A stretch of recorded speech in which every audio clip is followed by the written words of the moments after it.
Hey, everybody. You're about to hear a brief retelling of the movie Rumble in the Bronx. Enjoy the movie. A Chinese man named Chiong has flown to New York to attend his Uncle Bill's wedding. Chiong marvels at Manhattan.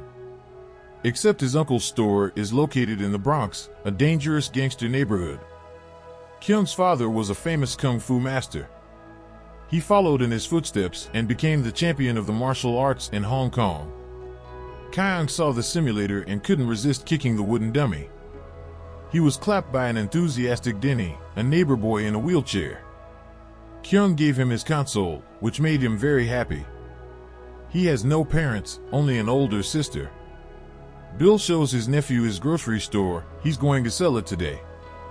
Kyung went inside to meet his uncle's future wife, but he was wrong. Bill fell in love not with a Chinese woman, but with a dark-skinned Bronx resident. Yelena, the next owner of the business, walks into the store.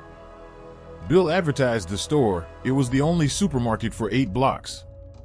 The future aunt praises Kyung's muscles and he wants to show off at the mirror. Except it's transparent and Yelena checked it out too. Kyung went into the office and realized that the girl had seen his wiggling. The contract was signed. Bill invited Yelena to the wedding to be held tomorrow. The groom rented an expensive antique limousine from a friend. A 38 Buick. He's going to pick up the bride in it. During the night, Kyung is awakened by the roar of motorcycle engines. Right under the windows, a punk gang is raging. 2 gangs have arranged a competition. The girls must ride their motorcycles over parked cars, smashing them in the process. And in a row of other cars was an expensive limousine. Kyung panicked and realized that he had to intervene. He went down the stairs and covered the limo with his body.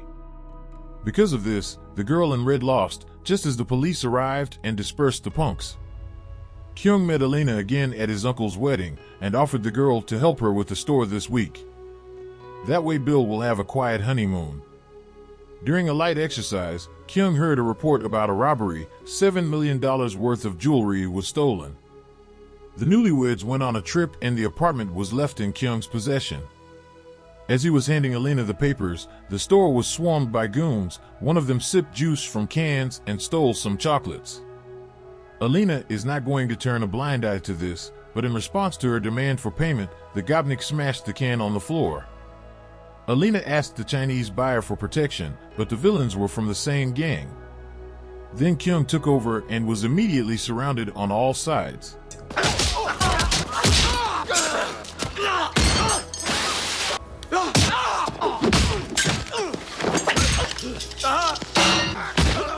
Angela pulled out a big knife. Yelena was frightened and began to apologize, but the fight could not be avoided. In the end, all the criminals were beaten, Angela's nose was broken, and the Chinese man received an additional flogging. Yelena was at a loss for words at what she had seen. For the locals, Kyung instantly became a hero.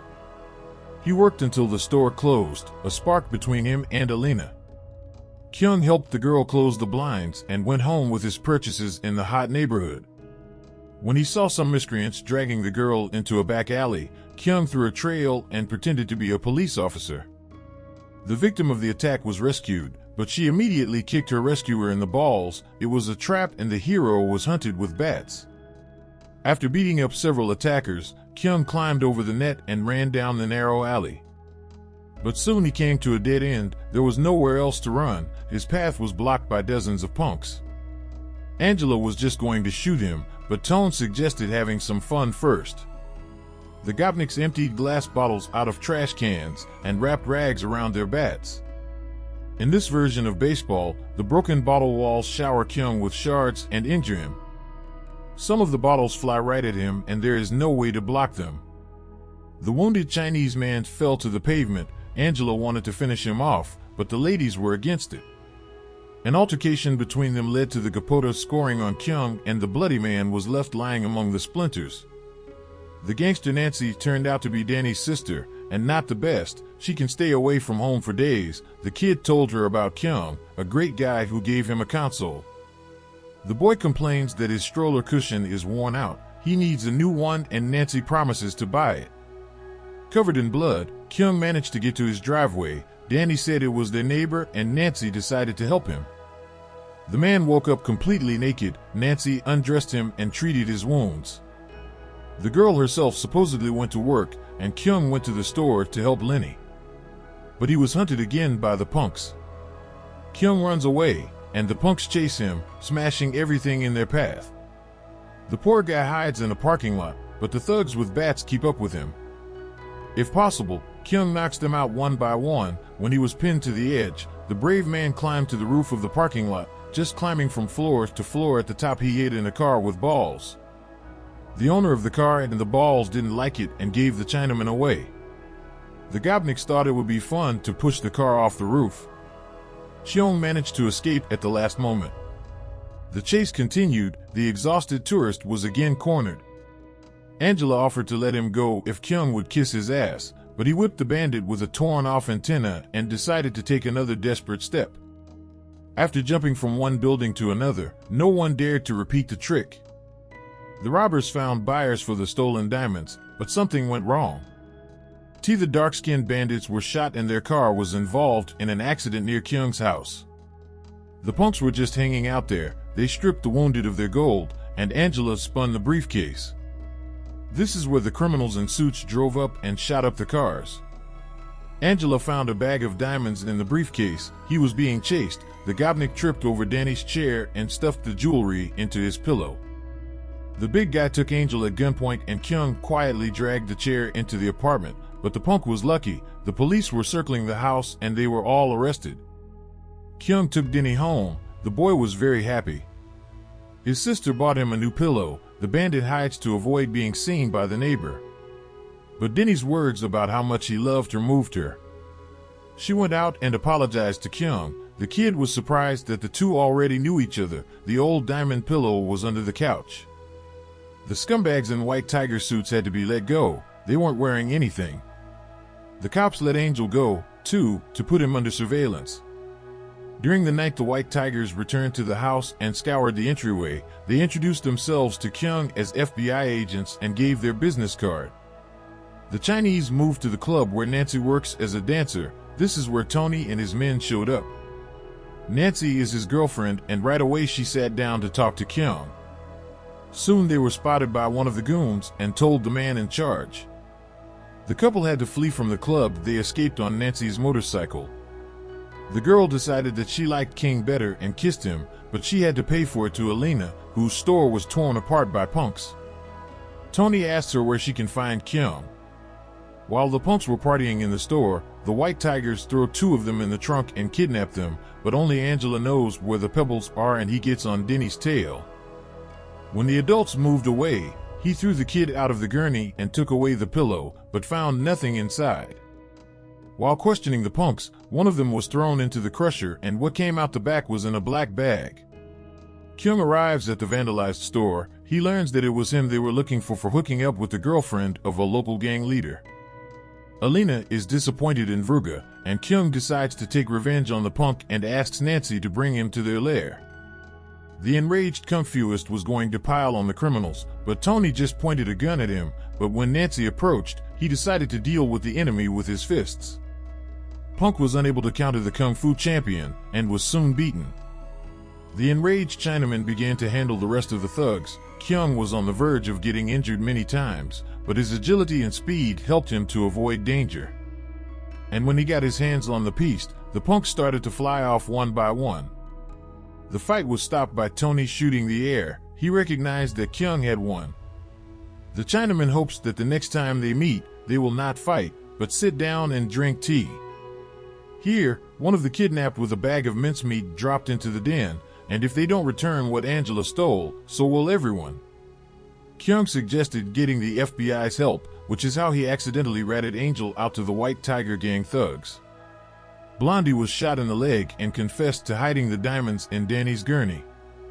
The bandits broke into the apartment and gutted the new pillow. No diamonds inside. Kyung got a punch in the stomach for it, and Danny said he knew where the jewelry was. He pointed to his sister's costume jewelry and got punched in the face. At the same time, Kyung realized where the diamonds were, but he didn't give them back and beat the bandit with a crutch. Kyung wanted to punish the thug for beating the child, but he could not take the Chinese's blows, so Dennis threw him a wrench. Kyung spilled the diamonds. The bandits got a call from the boss, but it was Kyung who answered the phone, offering to trade the jewelry for his friends. Kyung sends the kid to school and stops by Alina's store, where renovations are in full swing. The room looks like new. Kyung asked the girl to hide the stolen diamonds somewhere. A couple of pebbles she would like to take as compensation. The man in charge drove up to the store and asked Kyung to go down to the sales floor. Nancy went to the bathroom, almost stealing a handful of diamonds.